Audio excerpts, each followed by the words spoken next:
Right now, inside every cell of your body, there is a secret. Not a metaphor, not a philosophical idea, an actual biological signal written into your DNA that scientists spent decades trying to explain. It says that at some point in the past, the human population dropped so low that we should not exist. The math doesn't work any other way. 8 billion people, and yet genetically, we are almost identical to each other. Less variation across our entire species than you'd find in a single troop of chimpanzees living in one forest. Something happened, something that nearly ended us completely, and the people it was happening to had no idea. They were just cold and hungry and looking for anyone else who was still alive. Around 74,000 years ago, a supervolcano erupted in what is now northern Sumatra, Indonesia. We call it the Toba eruption, and it was not a normal volcanic event. It was the largest volcanic eruption in the last 2 million years. The caldera it left behind is now a lake 100 kilometers long.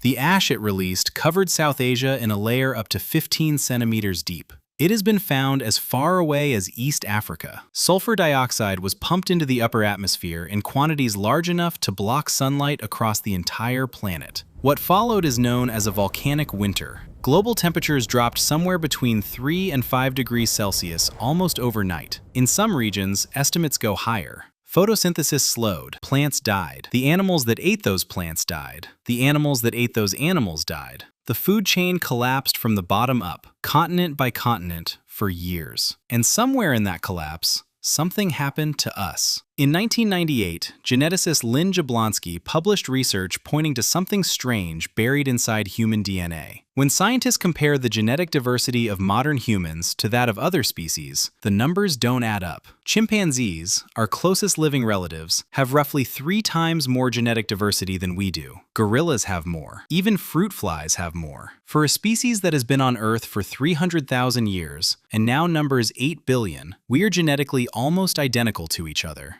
A troop of a few hundred chimpanzees in a single forest can contain more genetic variation than the entire human population of the planet. That shouldn't be possible, unless, at some point, we almost disappeared. Geneticists call it a population bottleneck. It's what happens when a species is reduced to such a small number of individuals that almost all its genetic variation is wiped out. The survivors carry only a fraction of the original diversity, and every generation that follows is built from that fraction. The question is when, and the question is how small. The estimates vary. Some researchers place the bottleneck human population at around 10,000 individuals. Others go lower. A 2023 study published in Science used a new computational method to analyze modern human genomes and concluded that around 900,000 to 800,000 years ago, the ancestral human population may have been reduced to as few as 1,280 breeding individuals. Not people, breeding individuals, adults capable of reproduction.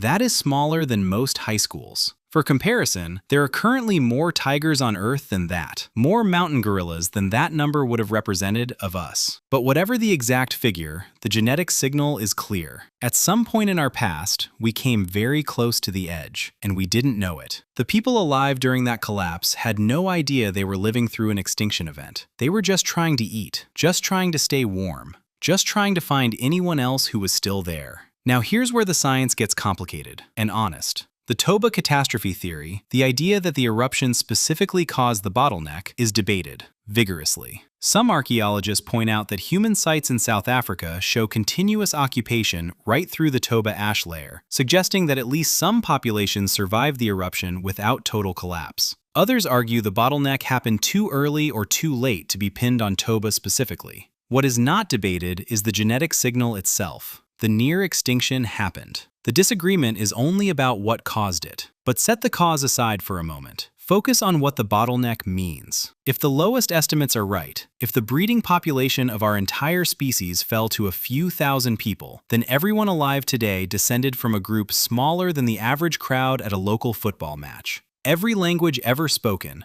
every religion ever practiced, every empire ever built, every piece of music ever written, traces back to a population that could have fit inside a single village. The diversity of the entire human species today, 8 billion people across every continent, grew from that. Which raises the question almost nobody asks. What got us through? Not strength. The populations that survived weren't the biggest or the most powerful. The megafauna of that era, the mammoths, the giant hyenas, the cave bears, were far stronger than we were, and many of them didn't make it.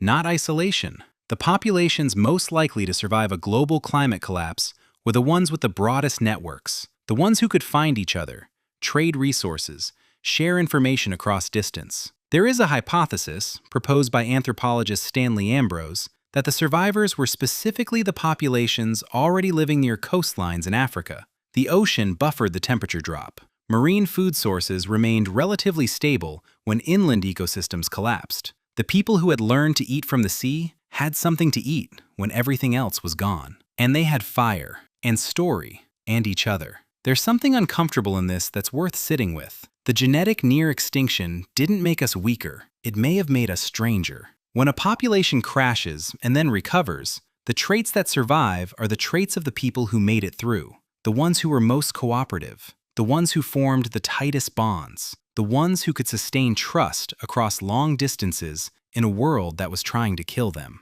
Some researchers believe the social complexity that makes humans unique, our capacity for language, for abstract planning, for culture, accelerated precisely because of events like this. Catastrophe selects for connection. When the world collapses, the ones who reach for each other are the ones who survive. We don't know for certain that Toba did this. We may never know, but we do know the signal is there. In your DNA, in mine, in every human being alive on the planet today. A narrow channel, a moment when the thread almost broke, and somehow, somewhere, in the dark and the cold and the ash, a small group of people held on to it. Everything you are today came through that gap. Curious people don't stop at one question. Neither do we. Subscribe to Default Mind.